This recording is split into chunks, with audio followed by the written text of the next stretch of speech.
национальной республики ни одного национального произведения в рамках чемпионата. Почему?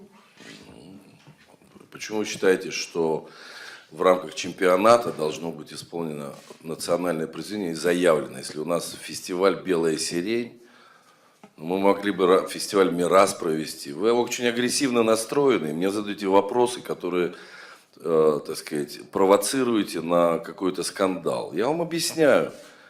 Мне могли бы сказать, пожалуйста, фестиваль «Мирас», который посвящен татарским композиторам, который имени Жиганова, мы могли бы его перенести в «Белую сирень». Формат немножко другой, понимаете?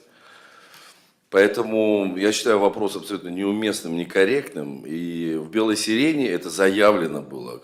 Концепция этого фестиваля, идеология этого фестиваля – русская классическая музыка, в рамках которой, конечно, мы представляем и композиторов Татарстана, но, понимаете, ну, давайте вместо пирожных будем есть винегрет. Понимаете, что вы делаете?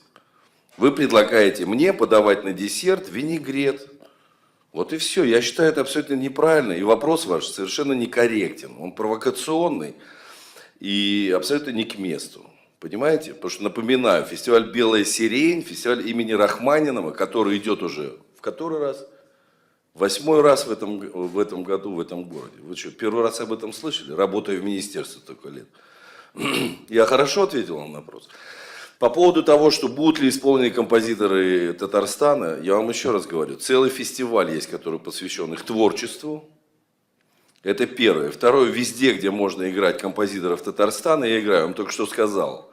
20-го союз композиторов Калимуллин, Низамов, которого я несколько раз играл с Московской филармонией, в Монако, понимаете. Вам что, мало пропаганды татарской музыки классической? Зачем вы провоцируете здесь людей?